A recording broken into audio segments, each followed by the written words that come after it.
Good morning students, welcome back to the class. So this is our lecture 12th on ray optics and today we are going to discuss about the spherical lenses. You all have done lenses in class 10th, but today I will tell you some additional things about the lenses, some things which you have already learned, some new things, and then we will do the image formation, how the images are formed by the concave and the convex lens in our next lecture. So let's start with the lens. What is a lens? Lens is basically a piece of refracted medium bounded by two surfaces, at least one of which is a curved surface. So all of you must have seen what is a lens. Lens हमने mainly अभी तक तो दो types के lenses ही पढ़े हैं. One is convex lens and the other is a concave lens. Lens होता क्या है? Lens is basically a piece of refracting medium.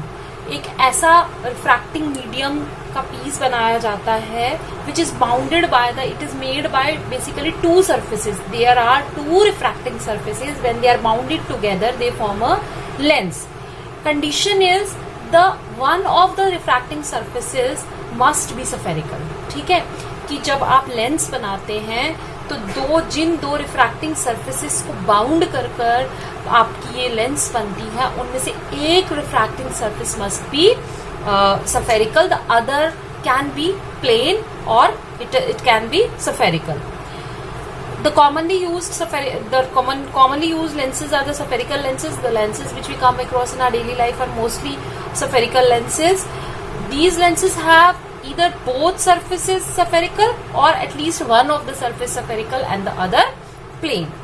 Now, dividing the lenses into two categories, one is convex and the other is concave.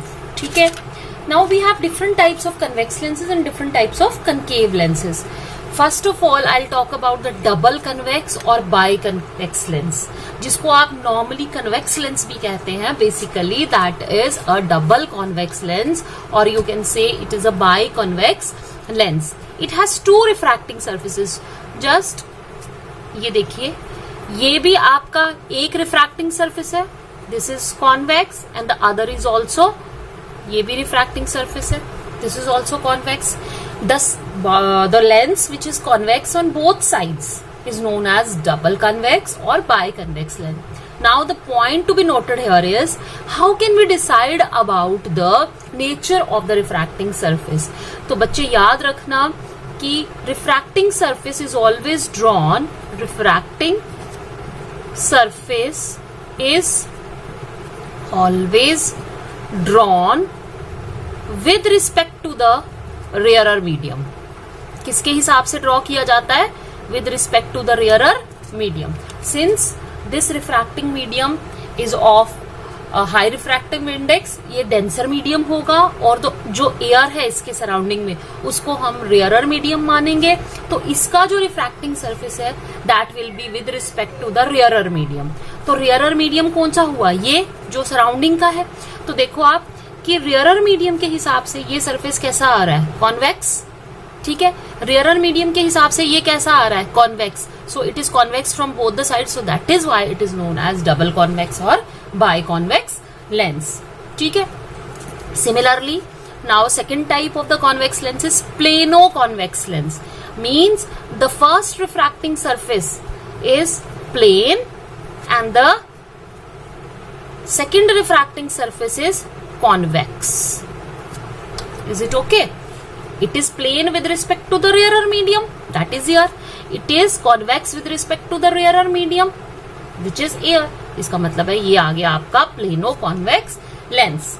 Now we can have the third type of convex lens is concavo-convex lens. What is that? Concavo.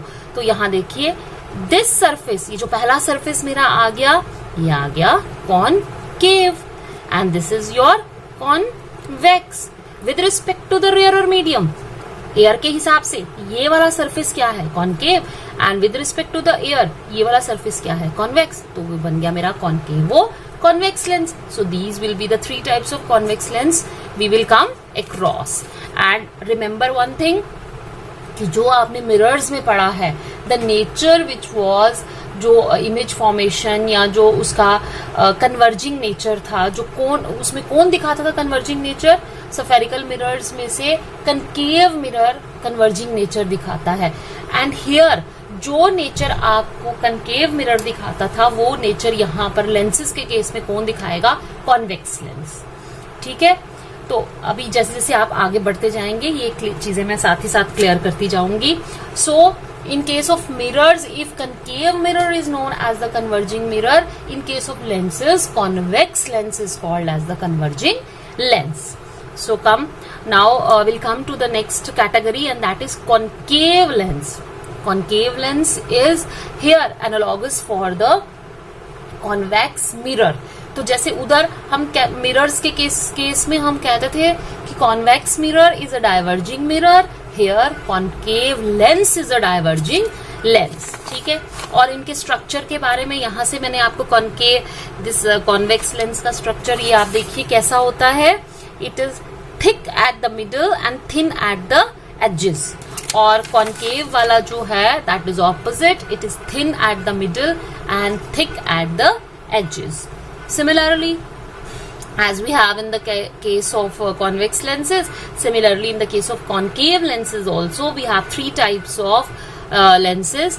First is double concave lens or biconcave lens, which we ordinarily call as concave lens, जिसको हम generally हम concave lens ही बोलते हैं. In this lens both sides are concave. इसमें क्या होता है, दोनों तरफ क्या होती है? concave. With respect to the rarer medium, both these sides are concave. So it is known as double concave lens. Next is plano-concave lens. Here it is, one side is plane and the other is concave. Second is convexo-concave lens. One is convex and this is concave. So now I hope if you are asked to draw the types of lenses like double concave, double convex, or a plano concave or plano convex, you are now in a position to draw all these diagrams accurately. I hope it is clear to all of you. Now let's coming to the definitions in connection with spherical lenses. Just as we had in the case of mirrors some terms related with the spherical mirrors, similarly we will have here also there are certain terms similar to the terms which we already read in case of mirrors related with the spherical lenses also. These are center of curvature. There is a slight difference, otherwise everything is just the same. Center of curvature, there we had only one center of curvature because we had mirror, spherical mirror, and center of curvature for spherical mirror, for concave as well as for convex was only one. But since I have told you just now that lens is basically a refracting medium found by the two refracting surfaces. So if we have two refracting surfaces, we will have two center of curvature. If we have two center of curvature, we will have two radii of curvature. So what is center of curvature? Center of curvature of the surface of the lens is the center of the sphere of which it forms a part. I need not to explain this part because it is already been explained in detail with you in case of mirrors. Because a lens has two surfaces, so it has two centers of curvature. Look, this is suppose your lens. This is suppose your convex lens. This is the first refracting medium and this is the second refracting surface rather. So for this refracting surface we have this C1 center of curvature, and for this refracting surface we have C2 center of curvature. So in case of the lenses we will have two centers of curvature, and this is the first radii of curvature and this is the second radii of curvature. ठीक है, radius of curvature, this is first radius of curvature, this is second radius of curvature.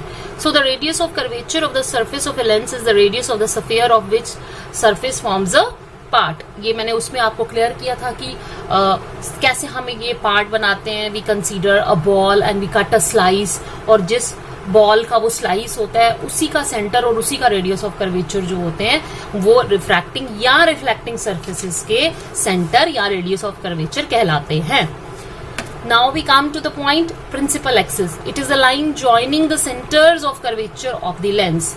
If we have two centers of curvature C1 and C2 respectively for two refracting surfaces, the line which joins the center of curvature is known as principal axis. In case of convex lens it is drawn here, and in case of concave lens it is drawn here. Now let's come to the point, what is optical center? So here we will have a difference. In case of the mirror, we don't have optical centers, but in case of lenses we will have optical centers. What happens and what is an optical center? Optical center is basically a point where the incident ray if falls, and after suffering refraction from this point, when it comes out of the lens, the incident and the emergent ray are parallel to each other. So यहाँ से हम clear करते हैं, मेरे पास ये lens है and let us से कि यहाँ पर एक इंसिडेंट रे जो है मेकिंग सम एंगल इसके ऊपर फॉल कर रही है, ठीक है. Then it will suffer, obviously it is moving from the rarer to the denser medium, so it will suffer refraction. When it will suffer refraction, it passes through this optical center, and when it comes to this boundary, again it has to come out from the denser to the rarer. Again it has to come from one medium to another. Here it has to come from the denser to the rarer medium. Again it will suffer refraction, and because of the refraction, this is the ray, this is the path in which this ray will come out from this lens. If I say this is my incident ray and if this is your emergent ray, okay, then if it passes through the optical center, then this incident ray and emergent ray, they are parallel to each other. Parallel, what do you mean by parallel? Parallel means they will suffer no deviation, but they will suffer lateral displacement. There will be a slight lateral displacement between the incident ray and the emergent ray. ठीक है? If the lens is thick, then there is a small lateral displacement. But if we take the lens as a very thick lens, thin lens, then this lateral displacement is very small. We can generally say it is negligible. So when a ray is incident on this lens and it passes through the optical center, the lateral displacement is not even visible, and we assume that this ray passes undeviated through this optical center. So this is the condition. ये condition बनती है कि optical centre में जब एक incident ray fall करती है तो वो कब अनडिविएटेड जाती है.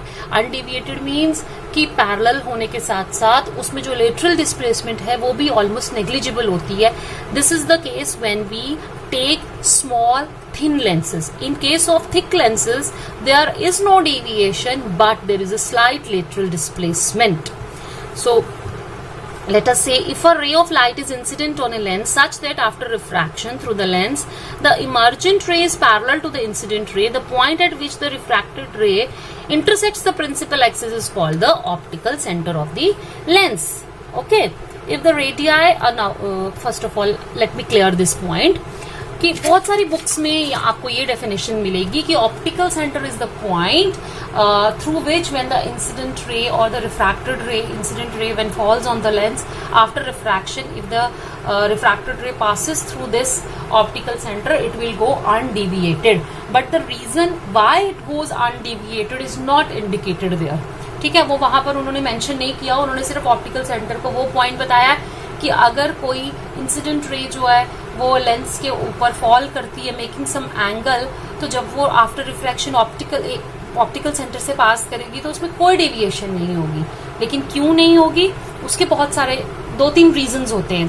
फर्स्ट रीजन तो यही होता है कि जब उसमें से फॉल करती है it will suffer refraction, but refraction किस तरीके से होती है कि वहां पर कोई भी डिविएशन नहीं होती, बट लेटरल डिस्प्लेसमेंट वो सफर करती है, जैसे कि ग्लास स्लैब के केस में हुई थी. उसका रीजन ये भी रहता है कि इन केस ऑफ द जो आपकी थिक लेंस है उसका जो सेंट्रल पार्ट होता है, it will act almost like a plane plane एक रिफ्रैक्टिंग मीडियम की तरह वो एक्ट करता है। तो जब लाइट उस पोर्शन से पास करती है, सेंटर से पास करती है, तो it just acts like a glass slab. तो उसमें ग्लास स्लैब में जैसे लाइट एंटर करती थी और एग्जिट करती थी, इमर्जेंट रे और इंसिडेंट रे, वो कैसी होती थी? Parallel to each other. तो इसी तरीके से और लेटरल डिस्प्लेसमेंट होती थी। इसीलिए हम कहते हैं कि थिक लेंसेज के केस में जब रे जो है वो सेंटर से जाएगी और जब इमर्ज होगी बाहर से, तो वो पैरेलल होंगी और स्लाइट डिस्प्लेसमेंट अकर करेगी। दूसरी उसमें एक और इसका एक और रीजन होता है कि देखो आप जैसे incident ray falls on this point, ठीक है, after suffering refraction it exits from this point. Since these two points are lying opposite to each other, तो यहां पर भी रिफ्रैक्शन हो रही है, यहां पर भी रिफ्रैक्शन हो रही है।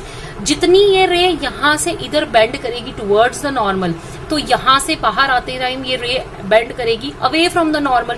तो जो इसने यहां पर जितने ये टुवर्ड्स द नॉर्मल हुई होगी, उतने ही अमाउंट से ये away from the normal bend करेगी। यानी refraction effect at this point and refraction effect at this point will cancel each other.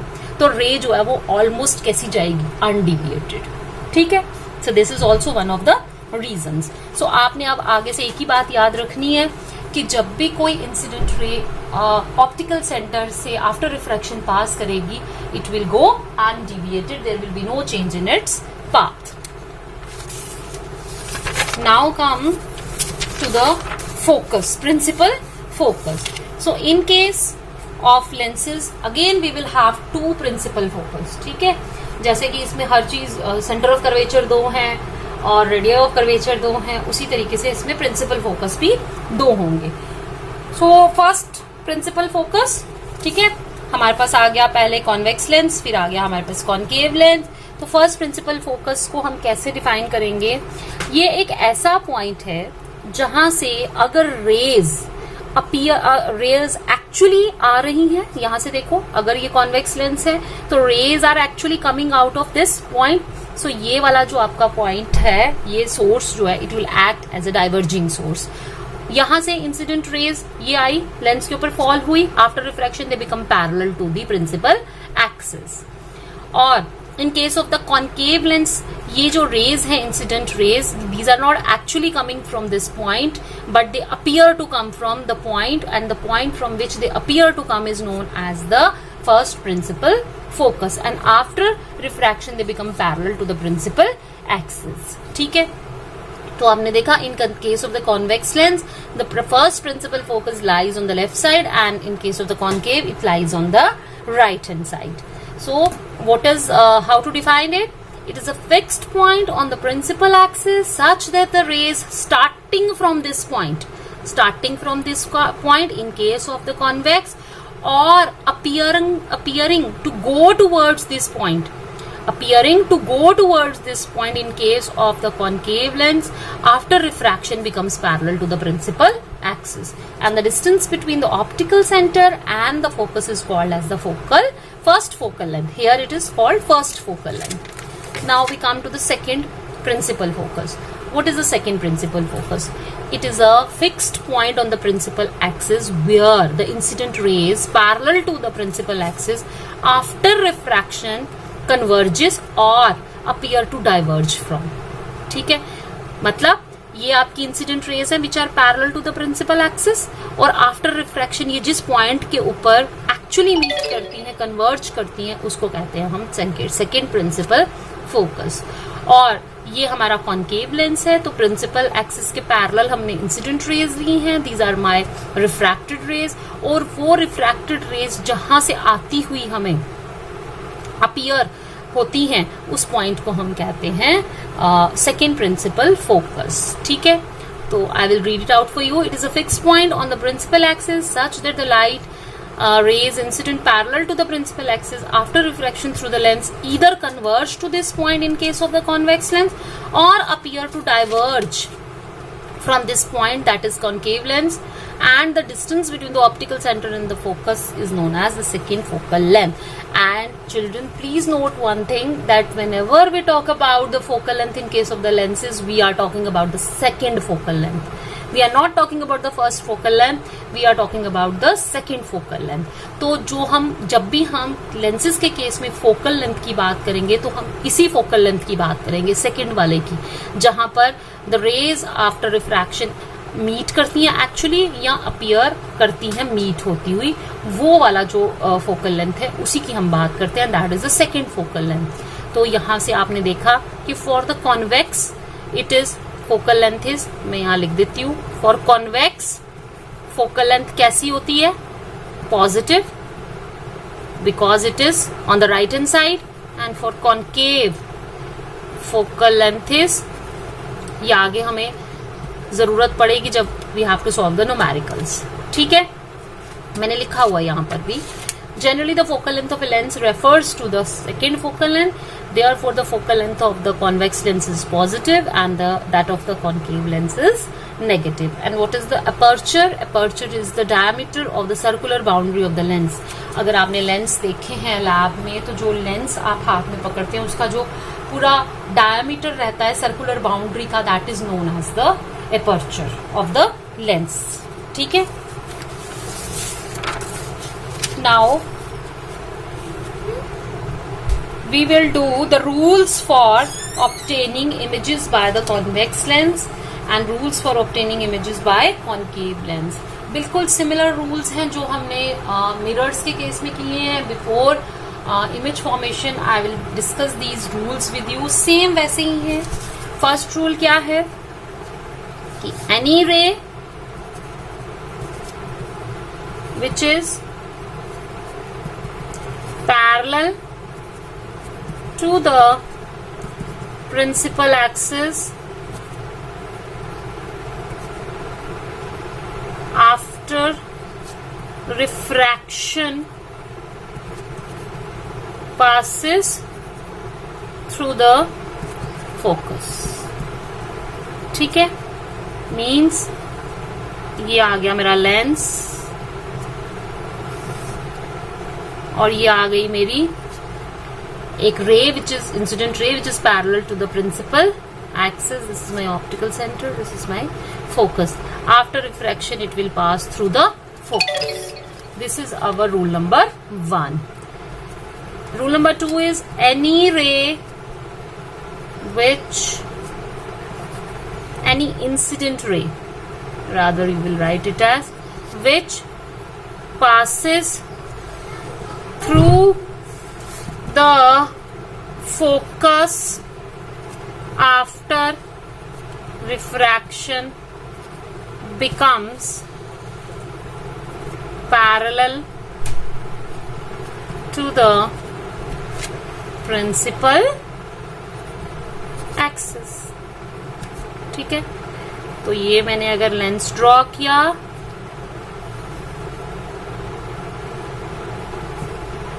This is my optical centre, यहां से एक रे जा रही है इस फोकस से, तो after refraction it becomes parallel to the principal axis. ठीक है. Rule number 3, any incident ray which passes through the optical center goes undeviated, means no change in path. Okay, ये आ गया मेरा लेंस, ये optical centre, and this is my incident ray, और refracted रे का path भी वैसा ही रहेगा. These were the 3 rules as far as the convex lenses are concerned. Now we will take the rules for concave lens. Same. Any incident ray which is parallel to the principal axis after refraction appear to come from focus. ठीक है, कैसे? मैंने यहां बना दिया concave lens. ठीक है, ये मेरी प्रिंसिपल एक्सिस आ गई, ये एक रे आ गई which is parallel to the principal axis, और ये आ गई हमारी रिफ्रैक्टेड रे जो कि डाइवर्ज हो रही है। तो ये रे कहां से अपीयर होगी? आती हुई फोकस से। This is our rule number 1. Rule number 2 is any incident ray